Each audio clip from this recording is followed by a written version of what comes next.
He's editor-in-chief of Breitbart News and a New York Times best-selling author. And on this podcast, he brings deep research, prescient analysis, and world-class guests. He's Alex Marlow, and this is The Alex Marlow Show. This is The Alex Marlow Show. Thanks for being with me today. I can't tell you what a pleasure it is to be able to communicate, connect with an audience during these perilous times in which we live, and the fact that it's affected my homeland and friends, my hometown in Los Angeles, tracking all these fires. I'm getting some beautiful emails from all of you, as always. I can't thank you enough if you subscribe to the content wherever you've been consuming the shows. Don't just make it a one-off. Give me a chance. I think you're really going to like it. A lot of information, and I think we have a good time around here. And a lot of updates. You might be seeing me pop up sometimes on the news. I've been showing up different places. I'm on Don Jr.'s show, which we'll record today. I was on Newsmax this morning. A little bit of Fox. I was funny. I was in the chair to be on Laura Ingram's show last night. And then I got bumped because they threw it to Trump, who's doing a presser. And then they had Senator Tim Sheehy come in, who is a Navy SEAL and also was an aerial firefighter. So a guy who fought fire from planes. And I thought, well, if I'm going to get bumped, those are two guys that will be good to perhaps get bumped. Actually, Senator Sheehy is going to be on probably tomorrow. We're hoping that that's the plan.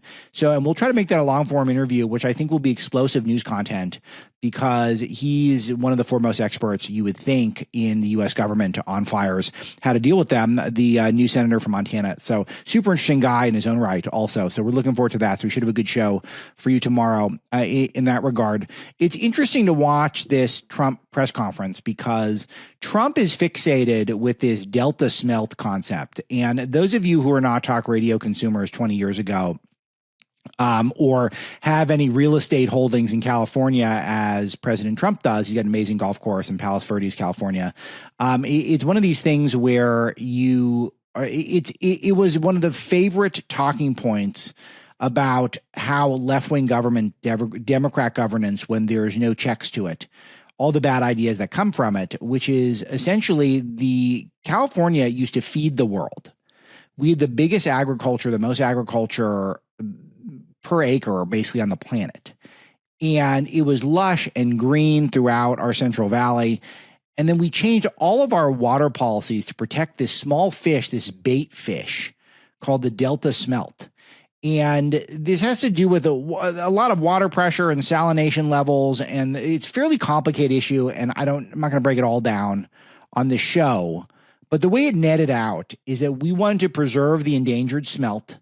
And it was at the expense of America being able to do the agriculture that we had done. California, of course, but America in general. And we ended up devastating the central part of our state. And we also left a lot of our reservoirs depleted. And we ended up taking our eye off the ball in terms of what really matters, which is human beings. And so we preserved the smelt over the humans, and not just industry and commerce. But we used to outsource a lot of this agriculture in California to the rest of the planet. So people ate better because of us. And we said, no, because it's messing with the salination level, and that's making it harder for the endangered smelt to live. And so it sounds like a joke, but Trump is talking about this. This is dead serious. And it's a bit of a blast from the past for some of you. But some of you might not be aware of how rich and lush and vibrant California was in the center of our state. And then it's just back to being desolate desert.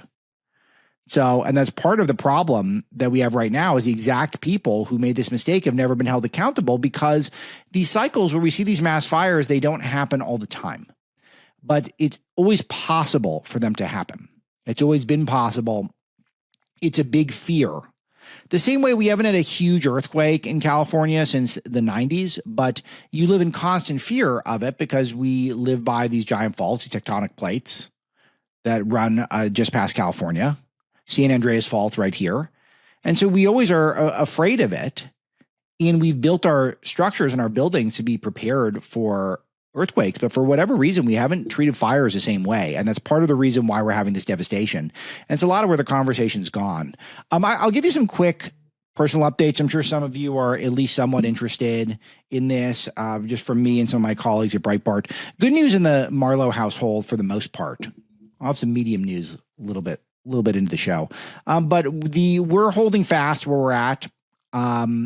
The Silmar fire, I think they're calling it something else now, but the Silmar fire, which is fairly close to where I live, we are still just out of the evacuation zone right now.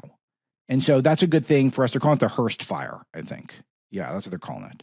So we're just narrowly outside the evacuation zone, and that's held. It's not very well contained. It's only 10% contained, but we don't think it's going to make it up into this area that I live in, just north of LA. So that's good, and a lot of that is just pure luck due to the wind direction. The wind direction, these Santa Ana winds, they're not blowing off the coast. They're blowing from inland, and these are blowing it down towards the southwest part of the city. So we're doing okay. Not all my colleagues at Breitbart are doing as well. John Kahn, who is close friend and our COO, who wrote the song Fighter, which was everywhere, #1 iTunes song. Trump was playing it at rallies. He lives in the Pacific Palisades, and his house is burnt to the ground completely.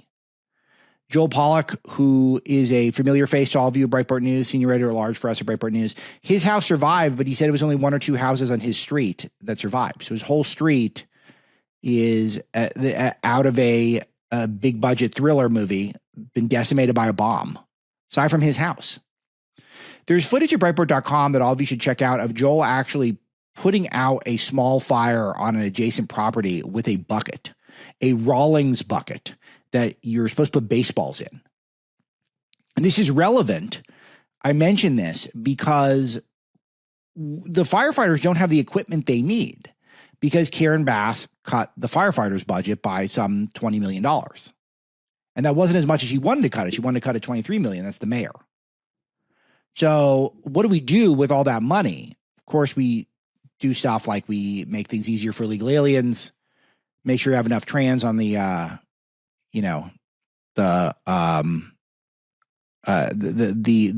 fire force. I'm trying to think about whether I even want to go down this road, because I know it just means that the videos are going to get sequestered by YouTube. It's going to get suppressed. So anytime you start talking about this stuff, they still don't want the free speech censors of this world, still don't want that information out there, that Los Angeles prioritized DEI on its fire department over people who are really good at putting out fires. Now, I'm not saying that there aren't some firefighters doing amazing work right now. And a lot of them, there's going to be huge stories of heroism, and I want to highlight them, and we will highlight them at Breitbart.com. It makes it a little better reading content than audio content. So I'm not saying I'm going to tell you every story here on the Alex Marlow Show, but I'll tell you, my day job at Breitbart News editor-in-chief will highlight these stories, and I want you to know them. But just know that there could have been more if the fire department prioritized excellence over prioritizing diversity. So we don't know where the fires came from still. No answers there. But we do know that a lot of the firefighters were literally putting out fires with women's purses. We got footage of this. I'm reluctant to play it in case there's something I'm missing in terms of context that I don't want to get. I don't want to get censored retroactively. But there's footage out there of firefighters literally filling women's purses, using them as buckets. They don't have the materials necessary. And obviously there's massive issues in terms of getting the water out of the ground, out of the hydrants. The hydrants are running dry. Now, why is that? I mean, there's pressure issues and there's things like that, because it's just everyone can't get water out of the fire hydrants all at once at the same time in a given city.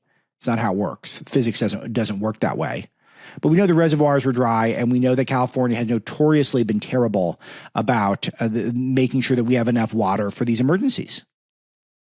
January 20th is the day, and Washington, D.C. is the place. That's when and where Donald Trump will be inaugurated as the 47th president of the United States. He gets a whole new inauguration. It was already 45th. Now it'll be 47. And we want to send you there. You can win a once-in-a-lifetime VIP experience to attend the inauguration in Washington, D.C.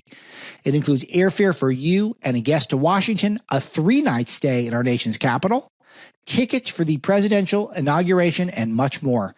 Don't miss this historic opportunity to celebrate the greatness, the history, the excitement of a presidential inauguration.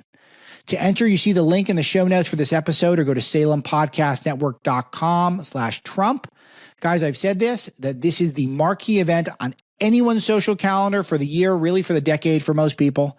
And you get a chance to go. I don't see why you wouldn't give it a shot. Salem Podcast Network /Trump. All you got to do, and you'll get your name on the list. And let's see if you can win. I hope you do. There are other models around the world of people who are further along with desalination. They're further along with being able to have the proper reservoirs so that they're able to capture the water during rainy seasons to be able to have it for the drier seasons. We had a drier year this year after a couple of very wet winters. The leadership has been basically non-existent. And I'll start with a federal level where we have absolutely nothing happening as far as I can tell from the federal government. We've been told some sort of emergency edict is on the way and there'll be some money flowing in.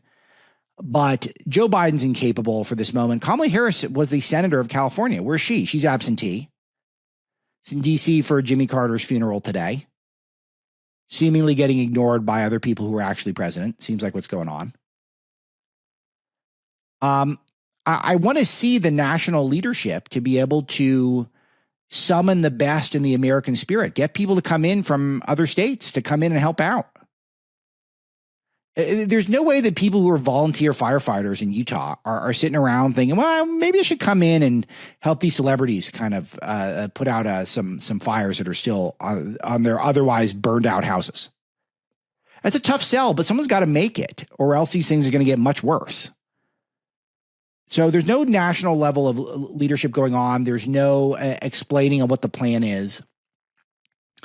So let me go to the state level. We see Governor Newsom, who is getting in front of cameras.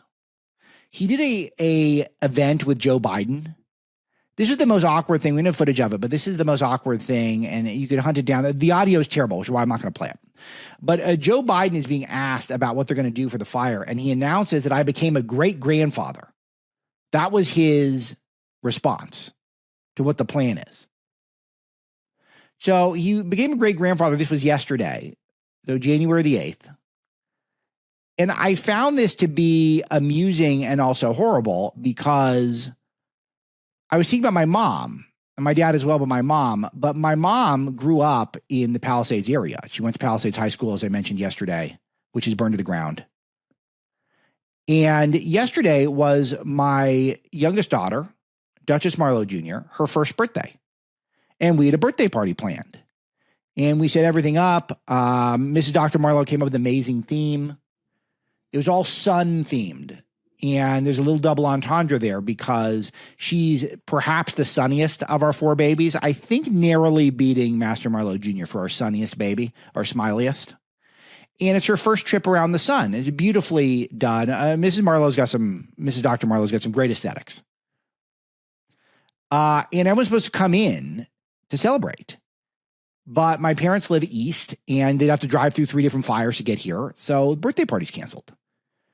So we can't have our birthday party for a 1-year-old for the grandparents. They can't show up to it. But Joe Biden's gloating that, hey, I'm a great-grandfather. What a great day for me. And the fact that he's in charge for 50 years in this country, he's been president for 4 years, was vice president for 8 years, and nothing was done to prepare this major metropolitan area for a natural disaster like this, when it was so clear that this was always a threat. And you're seeing most people are mature that this is really devastating online. But we are seeing a certain level of snark from the anonymous accounts on X and Twitter, whatever you want to call it, saying the federal government shouldn't help rebuild. California did this to themselves. It's not all entirely true, and that's certainly not productive. Remember, California's got more Republicans than any other state in the country.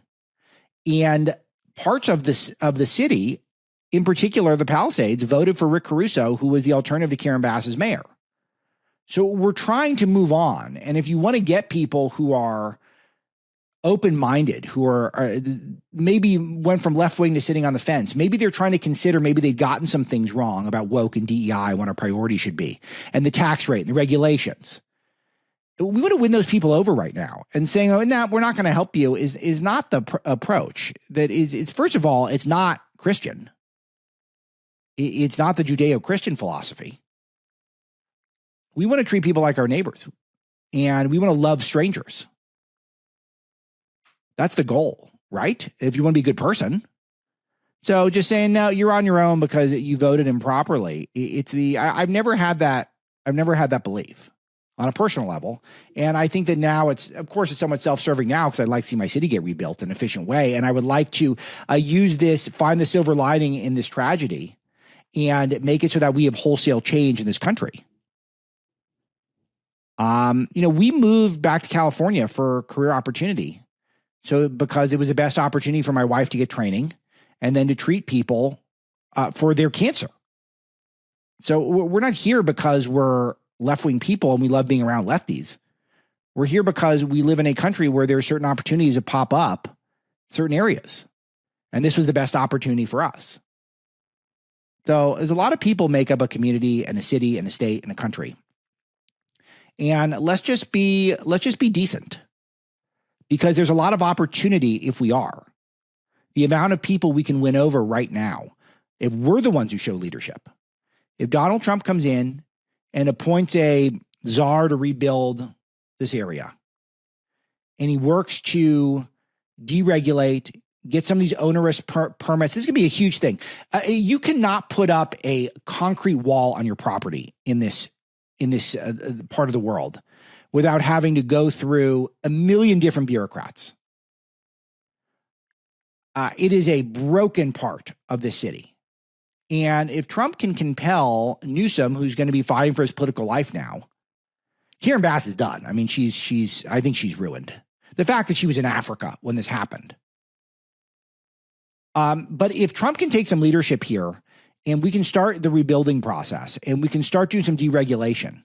We can maybe get some tax incentives going so that people have some more capital resources to start rebuilding. Then it's going to be a huge economic thing. It's going to be a thing that's going to convert people politically.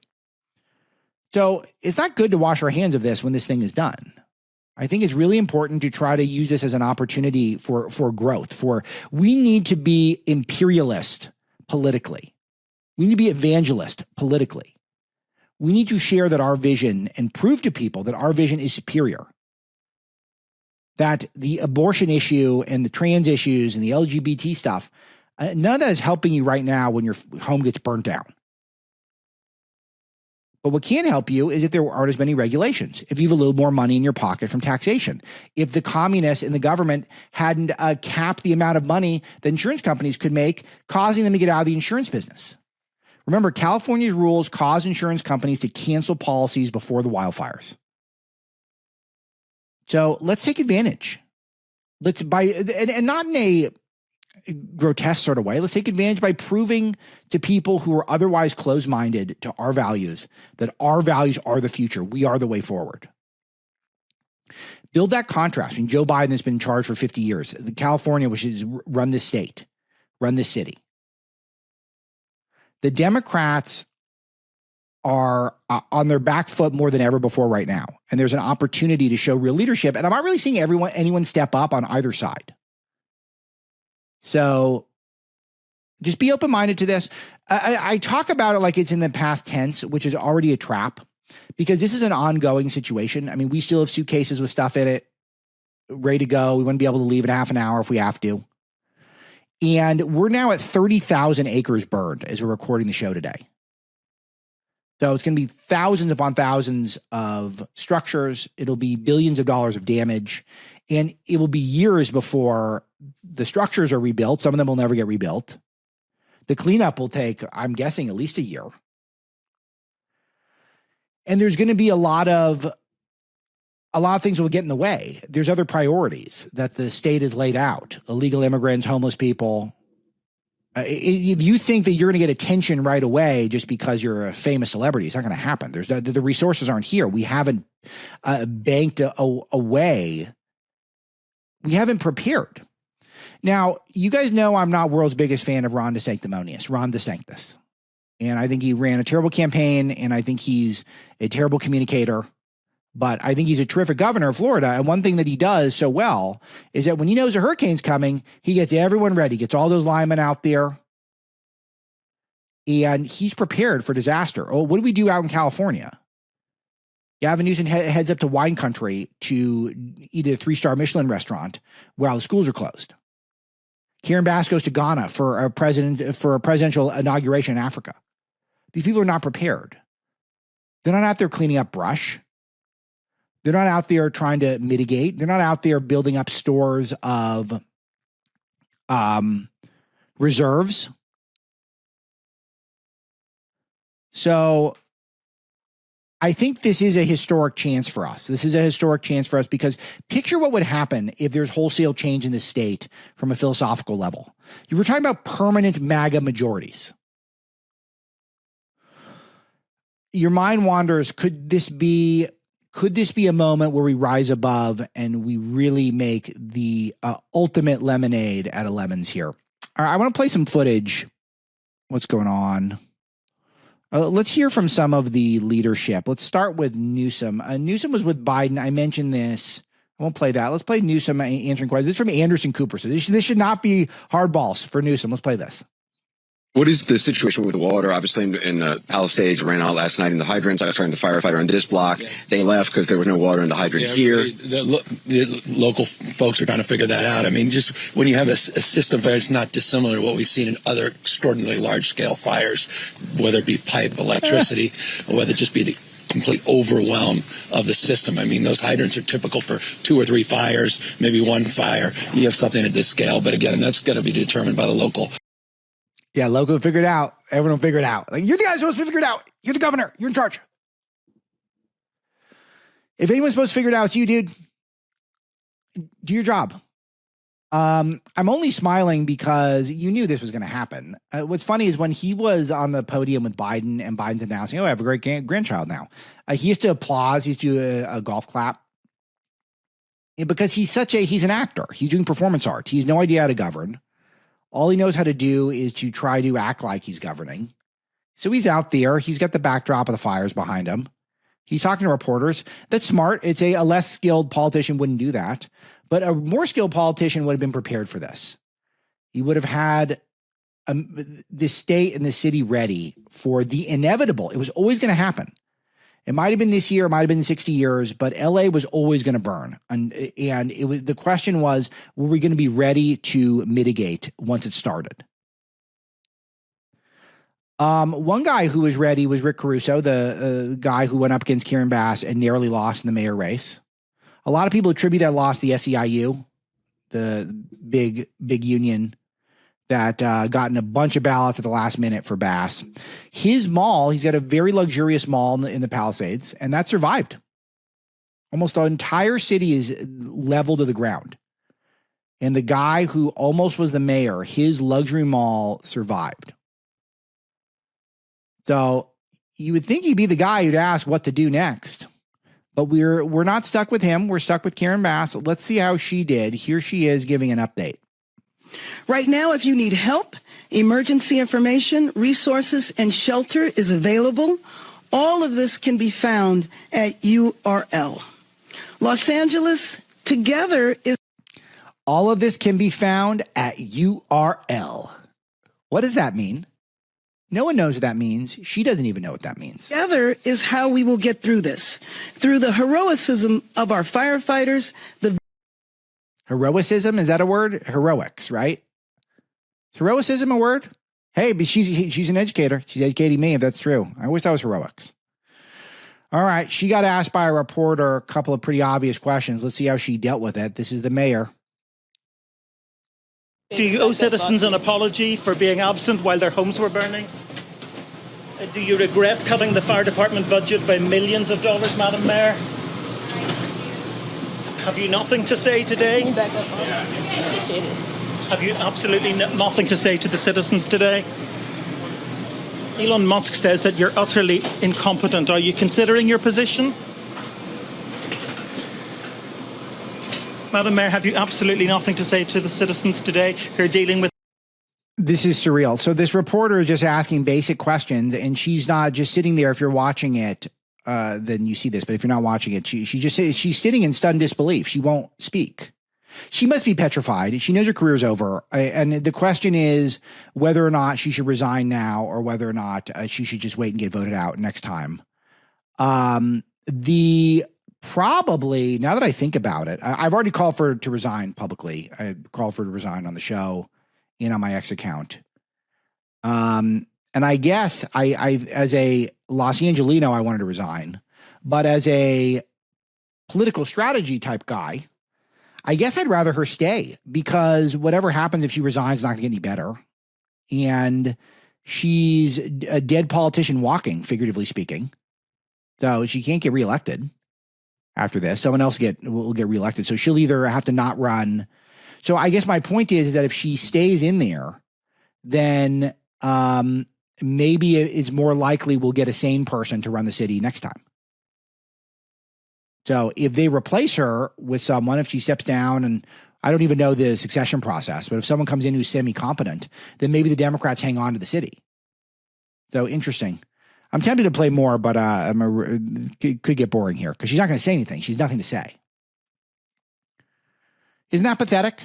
How do you feel about this, Democrats? A lot of Democrats are, I think the water is warm for people to start coming around and start saying, no more. I won't tolerate this anymore. Let me read to you a tweet that's been viewed 5 million times as of me reading this, from a woman named Sarah Foster. Sarah Foster is the writer of a very popular Netflix show that's out right now. What is this called? I watched the show. It's with Adam Brody, who is on the OC, and Kristen Bell from Wicked, and Veronica Mars, and a bunch of other stuff. And she worked on the show, Netflix show, whatever it's called. Anyway, it's a popular show. And she's a podcaster. She's got she worked on the big dating app Bumble. She's got a fashion line, and her dad is David Foster, who's one of the most famous record producers of all time. And he's written a billion songs you've heard of. It's just Hollywood royalty. And so this is a person who is integral to the Hollywood community. This is a A+ list person. She's got her hands in everything. And here's what she's tweeting today. We pay the highest taxes in California. Our fire hydrants were empty. Our vegetation was overgrown. Brush not cleared. Our reservoirs were emptied by our governor because tribal leaders wanted to save fish. Our fire department budget was cut by our mayor, but thank God drug addicts are getting their drug kits. Mayor of LA, which is Karen Bass, Gavin Newsom, resign. Your far left policies have ruined our state and also our party. Noting, I'm a Democrat and you guys ruined it. You guys blew it. So there's always a bittersweet element to these things for me, because I just wish people would have listened 15 years ago when Breitbart out of Los Angeles started reporting on all this horrible stuff.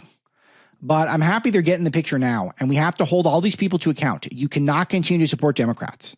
People in your personal life, you need to ask them about these fires. You need to ask them about the pathetic nature of the response. Put them on the spot. Make them defend it. Make them defend Gavin Newsom saying, oh, the locals will figure it out with the empty hydrants. Make them defend Karen Bass being in Ghana for an inauguration and phoning in her effort while her city burned. Make them explain what all these lefties who've run the state, how they were not prepared for this. They did not clean up the brush. They did not get the water reserves in place. They did not have the equipment for firefighters. They did not have enough first responders available. Make them explain all that.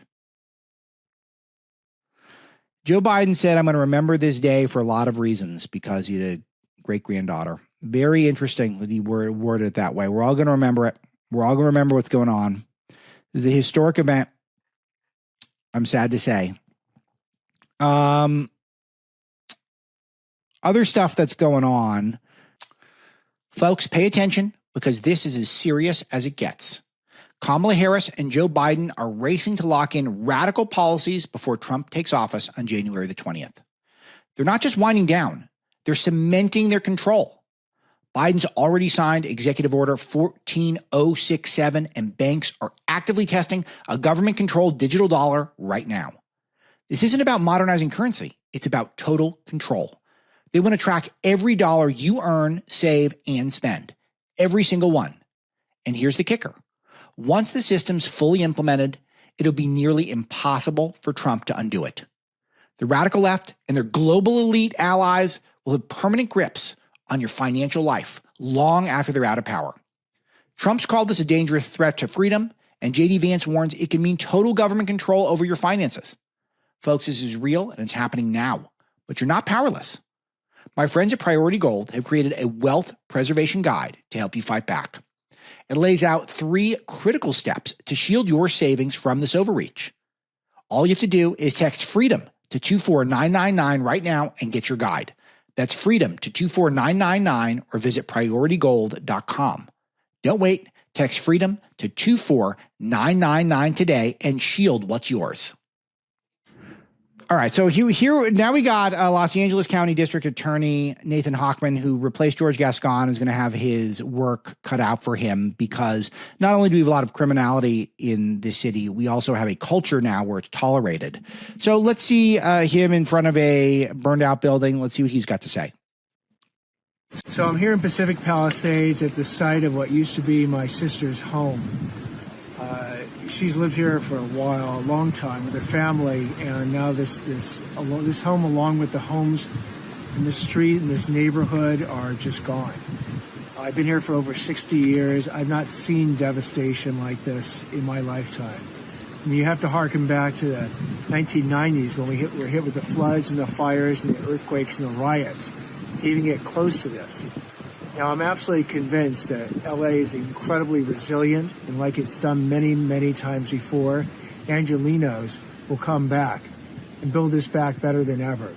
But for the people who are thinking, the criminals who are out there thinking about taking advantage of this situation through looting or through scams or over the internet and preying on vulnerable victims, let me make it quite clear what's going to happen.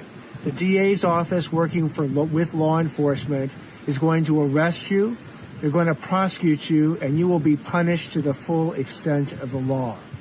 That's a promise. I want you to think about this, that there's historic devastation that's going on. And people, I don't think, if you're not here, I'm trying to convince you of this, but I don't think people quite understand the amount of damage that's been done and how this is going to ripple throughout the country. Just economically, culturally, and hopefully politically in a positive way. But California is a massive economic center, and you guys need our tax base. You guys need us working and earning and all that stuff. So, and now there are people who, with all this devastation, they're going around, they're just looting. They're just trying to get stuff from people who lost everything else, and then now they're going to lose a little bit more. We're so out of touch. We're so out of touch in some ways. That's why I want to call for a revival of those Judeo-Christian values. We need a big reset. Please go to Breitbart.com for all the latest footage. Joel Pollak's getting a lot of amazing stuff for us. John Nolte's got a big timeline of Karen Bass, who went to Ghana even knowing that the National Weather Service had made this warning for all these high winds. I said this myself to my family when I heard about these 100-mile-an-hour winds. I said, we cannot handle this. We are not up for this. We are not prepared because we're too busy wokeifying the schools. And we have not spent enough time getting prepared for these big events. And now we're at the place where the fire department using handbags to put out fires. Other interesting things that we caught, David Muir from ABC had used clothespins to make his fire coat look more tapered. Cernovich had a great line. He said he was trying to look snacky, like he's a snack on TV while he's reporting in front of the fires. I wonder if this is also how this is going to affect Trump's agenda, because I was thinking about now the annexing of Greenland and Canada doesn't seem as important to me. All of a sudden, I was excited about that stuff. I want to get Panama Canal back. I want to get Greenland back. This is going to be a big distraction. Another thing I'm saying is that why this matters. This all is going to be at the expense of other stuff that we could have been doing. It's going to affect a lot of people, a lot of different ways for a very long time. Everything's going on. Jimmy Carter funeral today. We'll have some coverage of that at Breitbart News. Trump and Obama getting along. Pretty funny. The interesting footage. Karen Pence wouldn't shake Trump's hand. Not a good look. Someone's got to get that Karen in line. Kamala seemed to get ignored by a lot of the top people. So, but Obama and Trump getting along, I find that to be pretty funny. Trump now has a higher favorability rating than Disney. I get a kick out of this because if you start with Donald Trump, who was such an alienating figure to certain people, he was so off-putting to so many people. Of course, I loved him. He's my favorite. But his approval rating is never above 50%. And then Disney, where you're starting off with Mickey and Donald and Goofy and Aladdin and Toy Story and The Little Mermaid and Snow White. Oh, no, wait, we don't like Snow White anymore, we were told. And you're starting from that, and now you're below Donald Trump. How bad do you have to mess it up? And they still stick with this Bob Iger guy, who they invited back to become he was out, and then they invited him back as CEO of Disney.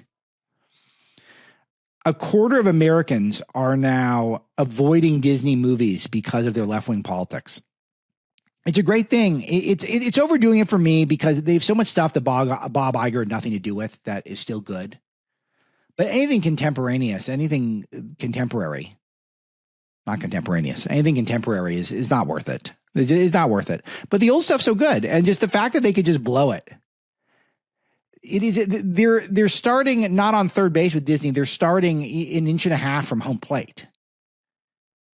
And all they got to do is reach out their foot and step on home plate, and they can't do it. They're just sprinting backwards around the bases with all their woke stuff because they're alienating the conservative families that made up their main base. Who watches movies from Disney? Children. Who is children? Conservatives. A lot of people, though, are still getting it. They're getting it. Google has joined the parade of tech giants, donating $1 million to Trump's inauguration fund. Google is a major problem. Google is with Facebook, I think, making efforts to come around. Google is by far, they're always the worst of the tech giants, and now they're by far the worst. So we got to keep an eye on them. But at least the fact that they made this $1 million donation, I have to say, I want to be cynical in some ways and say that's not enough. It doesn't matter. I want reparations for all the harm they've done to our business and to our movement over the last 10 years. But long term, it's a big deal that they feel like that they can do this without getting canceled by their own people. Because to donate $1 million to Donald Trump's inauguration in 2017 would have meant massive boycotts, front page scandals, employees quitting. And then now they cut the check and then everyone moves on. Things have been normalized. And that's a big positive for this country. It's a big positive for the future of Trump's agenda. Because then maybe, God forbid, this administration will be able to actually talk about what Trump is trying to get done. Instead of the whether or not it's okay to platform people. Or whether or not everyone should be canceled for old tweets. So we don't have to relive all that stuff. Maybe we actually talk about the agenda. First and foremost on the agenda is probably going to be the Lake and Riley Act. Lake and Riley Act, it's going through the House. And it requires the Department of Homeland Security to take into custody illegal aliens who are arrested, charged, or convicted of burglary, theft, larceny, or shoplifting. So making sure that there's the law enforcement acts swiftly against illegal alien criminals, particularly violent criminals. Seems like a no-brainer, right? Well, 159 Democrats are opposed to it. 159 Democrats opposed to something so fundamental. It's basically a trap. The bill is basically designed to get Democrats on record. To make sure that we get it down on paper that you're supportive of illegal alien criminals being treated with kid gloves. So it reveals the clarity that Democrats do want to protect illegal alien criminals, and they regard them as a key constituency. And read into that what you will. All right, Fani Willis is making a bid to overturn her disqualification from Trump's case. So this is something that I've had my eye on. I'm doing a lot of research into Trump's the lawfare against Trump, and we'll have a lot of content on that this year. I really want to mark that down for the historical record. We'll be talking quite a bit about this. But Fani Willis, you guys might recall that she was basically removed from the Georgia case against Trump. And the But the prosecution was technically allowed to continue, even though from my vantage point, the prosecution was always unconstitutional. And so it was a split decision whether or not she was going to get removed. And I wondered if she was going to appeal her getting removed from the case, because perhaps she will get reinstated. But I don't actually think that she's going to get reinstated, and things could actually, during the appeal process, get better for Trump because her entire prosecution was unconstitutional. And I could spend an hour explaining all the reasons, but the main one that you can see is that she hired her unqualified boyfriend at a sweetheart rate, and then she personally benefited financially from it because she had an arrangement where she was paying him at triple his normal rate, and then he was taking her on luxury vacations to places like wine tasting in Napa and in Caribbean cruises. So she was paying him with a blown up rate. He had no qualifications. Remember, this is a RICO case. He was a family lawyer. He did divorces and prenups. And Fani Willis hires her boyfriend, Nathan Wade, on the case, pays him big bucks, and then they vacation together. Obviously, that's a kickback, right? I mean, how is that not embezzlement? Please explain to me how it's not. So ironic because they're prosecuting Trump for RICO. So it's taxpayers funneling him money. And so they had to get separated. He left the case. Now she's off the case.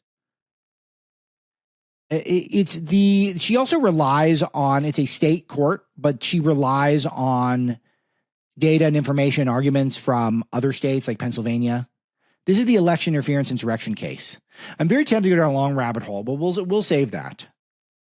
But you can't prosecute a Georgia RICO case using evidence from Pennsylvania. That's exactly what she tried to do.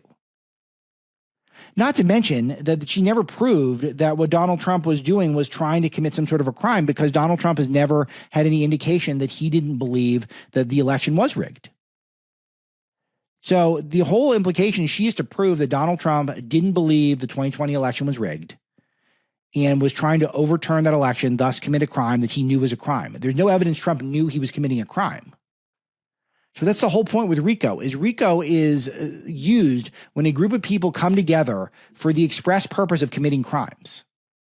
So you have to argue that the Trump J6, whatever, the insurrection, whatever you want to call it, all fake words, but that was organized specifically with the intent to commit a crime. There's zero evidence of that. There never was. So the whole case is just a big joke and always should have gotten thrown out. And so with her appealing, her getting kicked off the case could mean that maybe things get better for Trump. So I've been eyeing this, and that's potentially a very exciting and positive development. And we'll see where this goes. But I think it's all going to go away on January the 20th anyway. All right. That's exciting. It's all exciting. I've got great emails from all of you. I can't thank you enough for corresponding with me at this time. It just feels good to have this connection. I did not leave my house. I did. I had to run to do a grocery shop to get some last minute birthday ingredients that we didn't use yesterday. But you feel a little isolated because in a way at Breitbart now we're at the center of the universe. Everyone wants to talk to us because of where we're positioned physically in the LA area. And you still feel a little sense of isolation because it's so busy. We're just working. We're at our desks, at our computers. So it means a lot to me when you guys reach out via email. I'll try to read some and reply to some. Let's hear from Izzy P. in Herndon, Virginia. Good morning, Alex. I just listened to your show on the LA fires, and I'm both touched and angered. You've humanized the frustration, misery, and growing anger that surrounds this horrendous natural disaster. Yet even though your pain and angst about the fire's immediate threat to your family and friends, you bring well-reasoned argumentation to what could and should have been done to curtail at least the severity and increase the preparation for these infernos. I'm a strong believer in the power of prayer, so I will keep you and all those impacted by the fire in my prayers. But prayers are not a substitute for government doing its basic job, which is protecting and preparing its citizens for security and challenges. I like this for a number of reasons. Obviously, a beautiful start to the email. But I was thinking about this. My friend John was on Fox and Friends this morning, and he was talking about how he's going to lean into the power of faith and how his song Fighter, it was all about getting back up. And that's what we have to do. It just seems a little premature in some ways because the fire is still burning. And I think it is an act of politics to neglect looking at the root causes. We have to look at the root causes. But relying on faith, relying that there is a higher purpose for all of us, that God is looking out for us and wants us to be good and decent even in these moments of weaknesses, that it's imperative. It's top priority. But you can have your cake and eat it too. You can have prayers and competent governance. She continues, this example is the best advertisement for meritocracy. We want and deserve the best leaders and first responders to help us before, during, and after historic calamities. I like that. Before, during, and after. I've noticed this. Of course, we weren't prepared. During, the president is demented. The governor is doing performance art. And the mayor wasn't even here because she was in Africa. And then after, who's stepping up? Where are the athletes? Where are the Dodgers? Where are the Lakers? Where are people in Hollywood? Where's a big movie star, a big action star with a hard hat and a vest out there? It's not going to be all of them. I'm realistic about it. I'm hanging with my family. I'm not going down there and sifting through the rubble personally. So trust me, I get it. I get the complications. But is there anyone that's going out there? I like that Rick Caruso's calling into local news and talking about stuff. That's good. I like that Nathan Hochman was out there. But where is everyone? This is a historic opportunity to be a hero. Let's be a hero right now. This is the time. Thank you for continuing to be a voice for reason and calm, despite what must be a very challenging and emotional time for you and your loved ones. God bless you, Izzy P. Thank you, Izzy. All right, this is Carrie Coleman emails. Hi, Alex. Love the podcast. I listen to you later in the day when I'm winding down the kitchen, earbuds in and me time. I'm wondering if you think Trump might use Biden's cognitive decline against him to have the drilling ban reversed. Can he make the case that Biden was mentally unfit and therefore this law should not be enforced? Love your funny family stories. Keep up the good work, Carrie Coleman. Thank you, Carrie. First of all, I always found one of the things about the modern version of talk radio, particularly podcasts, there is an intimacy to it. Sometimes I feel like some of my best friends are people who I've never met, or I only got to know them after becoming fans of theirs and reaching out. Luckily, I've got that kind of pull. I'm kind of cool, right? I'm not uncool. I get to meet my heroes sometimes. It's always a mixed bag meeting your heroes because sometimes they do disappoint, but other times they really are even better in person. Like Dennis Prager, who I didn't know before I listened to Dennis Prager for 10, 15 years before I ever met him. Better guy in person, or the same guy, at least as good in person as he is on air. It is a very intimate relationship, the talk show host and audience member. And there's just something about you put the earbud in and you speak directly into their brain. The symbolism is very profound to me. It's part of what appeals to me about this medium. Do I think Trump could use a cognitive decline? Yes, of course he should. Use whatever you can to reverse the bans, but to say that Biden was clearly mentally incapacitated and that's why anything he did at the 11th hour, we're undoing it. He might run into some legal issues, but let's just start drilling. Let's just start it. Whatever Trump's got to do, I'm all for it. And the fact that they clearly covered up the extent to which Biden was depreciating, I think we could use our advantage. Why not? I love the outside the box thinking. Let's do it. All right. Next one. Did I do the thing where I did not know oh no, this is the same one. Okay. So Dana Calloway, my oldest daughter, who is quite a talented chef, served us some Rice Krispie treats over the holidays years ago. I know where this is going. We're talking vanilla beans, aren't we? And they were the absolute best tasting treats we've ever had. She told me she scraped one whole Madagascar vanilla bean into the melted marshmallows before adding the cereal. I brought them to faculty coffees for years and after that and enjoyed rave reviews, simple and scrumptious. Wow. So one of my New Year's resolutions is I'm going to use a vanilla bean this year. I've always been intimidated by the prospect of adding a vanilla bean to any of my cooking, but I'm going to do it. Those things are like $10 a pop. You just scrape them out. I wouldn't want to blow it. And they're enhancing stuff that's already really good, like whipped cream, for example. So I'm doing it. And I got to say, of all the junky desserts, the Rice Krispie treat is the most underrated. They're so easy to make and they're so good. And you make them so fast. So that is if you must do a super cheap, super easy dessert, there are a few that work. The Ghirardelli brownies, those are there. Not the whatever the mainstream one, the red one. I don't like that one that much. But the Ghirardelli ones, or Ghirardelli, whatever you pronounce it, and the Rice Krispie treats, those are good. Don't get the store-bought cookies. Make your own cookies. Make your own cookie dough. It's way better. But for the Rice Krispies, do the Rice Krispies. Those are simple, and you get the Madagascar vanilla bean, according to Dana, and that's good. I appreciate when you guys respond to my family stories. It means a lot because it's sometimes the only enjoyment I get during my day. Yesterday, I was cleaning up, which was my only break from work. And I found a mango pineapple smoothie that Master Marlow had from like 2 days ago. It was up in his room from McDonald's. And I was trying to clean it up, and I was taking too many cups downstairs because when you have as many small children as I do, you can fill a whole dishwasher with cups every day. Just the amount of cups that get used throughout the day. And I toppled over the mango pineapple smoothie. It got all over my sandals, and it got all over my feet and the floor. It's just a big sticky mess. And it was a sign that the universe was telling me, you're not going to have a good day today. This is not going to be a good day. So it's nice when I can relay that to the audience and you guys bear with me. I always feel refreshed. It's a catharsis when you get out those stories. All right, Dana continues. My thoughts and prayers are with you and yours and all of your Breitbart peeps who live in the area. As a former Californian who grew up in Bakersfield until moving to South Texas at the age of 14, what's happening is devastating. Yes, my dad was in the evil oil business as an oil offshore geologist. He found so many possible drill sites in California and was greatly dismayed at the state's refusal to explore. I love your podcast. A former researching librarian, Dana Calloway. Beautifully written. You guys are great emailers. California's got huge energy potential, and we're not just talking solar. We're talking oil. There's a kind of local celebrity around here who's a big oil guy, oil executive. There's a lot of industry for oil. And a Republican government, if we could eventually pull it off, I'm running for governor, probably 30 years away, but I'm going to do it. I think. Maybe. I don't know. I'll probably do it. Maybe.